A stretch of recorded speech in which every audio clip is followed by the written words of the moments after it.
Theological pipe. I've been expecting you. Bingo! Yahtzee! There is a God, and I speak jive. I'm not him. So Major League Baseball, just when you think they couldn't get any dumber, so one of the worst things or one of the dumbest things that they've done in a long list of stupid things that they've done is they've changed the extra inning rules. Now, when you go into extra innings, every team starts with the man on second base. It's dumb. I don't even want to get it. I don't even want to try to justify it with an argument to make it sound like I'm right there. It's just the dumbest thing ever. It's like they're playing pee-wee games. Let's put a team on. No, extra inning games are incredible. They're fun. They're exciting. Even when they're boring, they're exciting because they can go forever. I remember one of the greatest games I've ever seen in my life was in 1986 when the Mets and the Astros played in the divisional series, and it went 16 innings. That game would have ended in 10 or 11 innings. It would have been over. The drama would have been gone. The pageantry would have been gone. The mystery of what was going to happen was going to be gone. So Major League Baseball, what a stupid rule, stupid idea. And the fact that I hate polls and stuff, but if you polled Major League Baseball fans, people that watch the game, I'm almost extremely confident in saying that 80 to 90% of them would say, yeah, that's a dumb rule. But what does Major League Baseball do? They do it anyway. And it seems like the people that run these sports leagues are just clueless, idiotic, leaderless fools. And Major League Baseball did another stupid thing by moving the All-Star game from Atlanta to Colorado because Georgia's election law, which nobody's read. The president didn't read it when he talks about it.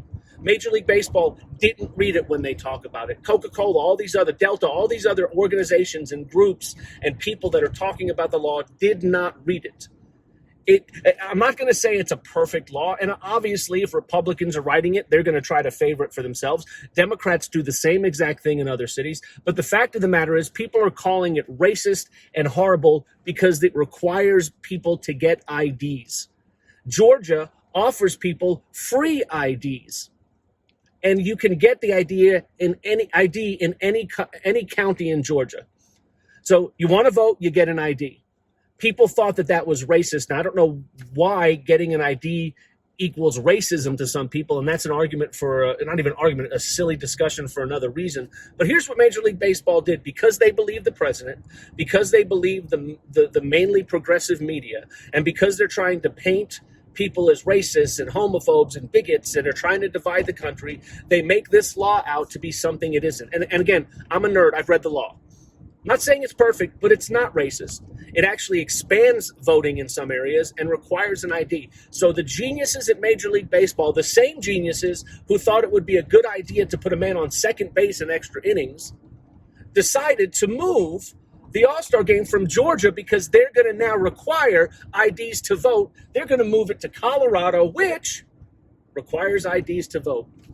Nice job, Major League Baseball.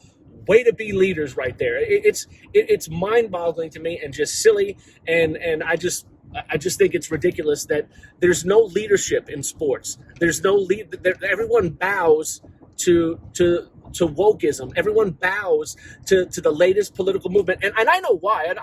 I'm not saying that there's not a reason why. It's all based on money. It's all based on coverage. It's all based on publicity. And I get that.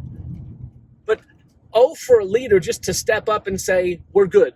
We don't want to hurt the citizens of Georgia. We don't want to hurt the people in Georgia by moving this game. The game's the game. Hey, we may think the law is bad or good for these reasons, but we're going to play, and we're going to talk about it when we get interviewed, and we're going to reach more people. What they've done is alienated so many people. If Major League Baseball wants to see what this type of stuff does, look at the ratings for the NBA.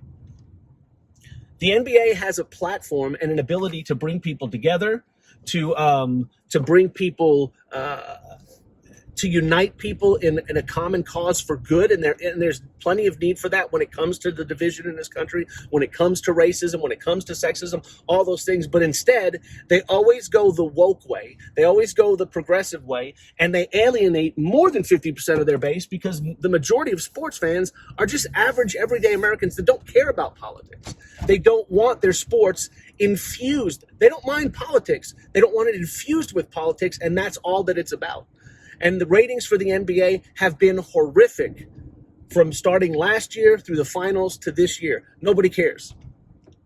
Nobody cares. And Major League Baseball is putting themselves in the same boat when it comes to that kind of stuff. Hey, you're against the Georgia election law, Major League Baseball? Say something. Have a campaign to say, here's why we think, but read the law first, because everything that they've said and every statement they've put out proves that they haven't read the law. So Major League Baseball is silly on so many levels. Number one, moving the game, whatever, nobody's going to watch it anyway. But number two, even more egregious in my opinion, is the ridiculous extra innings rules that Major League Baseball has instituted. Just pure silliness. And on that, I'm going to transition into sin. How about that? How's that for a smooth transition from Major League Baseball to sin? I was in the book of Romans. Again, this is Theological Pipe. We think about things theologically. And there's so many issues in this country. There's so many things going on in this country, whether it's division or hatred or anger or just the way we treat each other.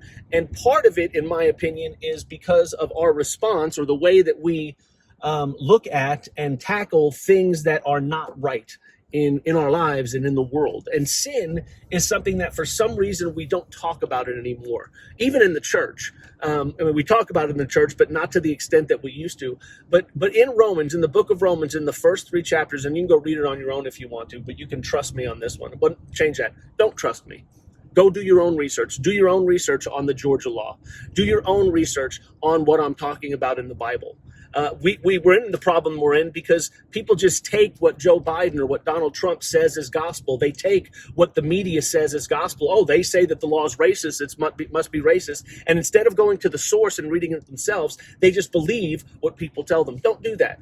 So I'm sitting here saying, trust me. Maybe don't trust me. But in the book of Romans, that was a nice little rant there for a second. But in the book of Romans, Paul talks about sin and what it does. And sin is anything that separates us from God. It's anything, if God says don't do it and we do it, it's a sin. If God says do it and we don't do it, it's a sin. Now, we don't have the luxury as Christians, and you don't have the luxury as a Christian, is saying, yeah, I know what the Bible teaches, but I don't believe that part is a sin. I don't believe this is a sin. If it's in the Bible and it says it's a sin, it's a sin. And when we do it, whatever that thing may be, sin A, sin B, sin C, think about sins. Whenever you do those things, Paul lets believers and non-believers alike know that sin is a serious business. And here's what it does. Sin affects the body. So you are a physical being. You have blood and muscles and your brain and your heart and everything. You have this. And so when you sin will affect the body. But not only that, sin affects your spirit. It affects your soul. It affects the core of who you are. And Paul says that sin also leads to a debased mind. And there's a friend of mine who passed away, one of my favorite guys ever. His name's Tony Mack. He used to call it stinking thinking. So when you sin, you not only affect your mind, you not only affect your body, you affect your spirit as well. It affects every single part of you, mind, body, and soul. It affects all of it. And so I almost ran over someone in the crosswalk. She's crossing one that says don't walk, but she walked anyway. So sorry about that. That would have been fun to catch on Theological Pipe when I ran over a girl, and I ran over a girl once before.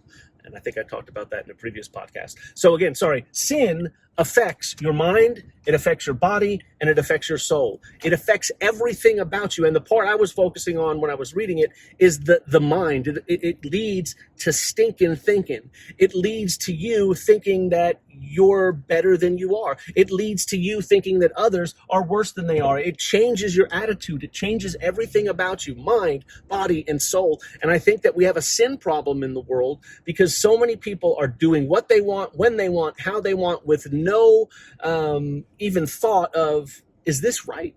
Is this good? Is this edifying to me? What does God say about this? Should I do this or should I not do it? And if God says not to do it, I probably shouldn't do it because God knows what he's talking about. And so the other part that Paul talks about in Romans is sin not only affects the person who sins, it affects the people around them as well. And it affects those people's mind, body, and soul. So when you sin, and again, whatever sin you want to put in there, you're affecting yourself, mind, body, and soul, and you're affecting the people around you, your loved ones, your family, your friends, your coworkers, their mind, bodies, and souls, because they have to deal with the consequences of those things.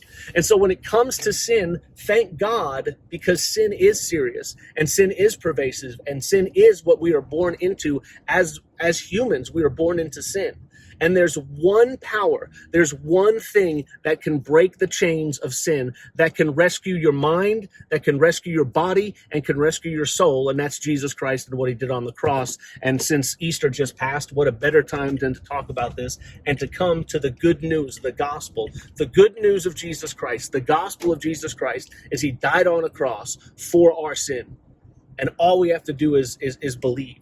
All we have to do is have faith that he did it, that we're sinners and we need grace and we need mercy and we need a Savior, and Jesus Christ is that Savior. He breaks the chains. He breaks the yoke of sin, and he helps us heal our bodies and heal our spirits and to heal our minds. And that's the gospel, and that's a beautiful thing. So what a weird theological pipe. We talked about Major League Baseball, we talked about sin, and I almost ran over somebody while I was driving. So put all of that in your theological pipe and smoke it, and we'll see you next time. Have a good one. Well, bye.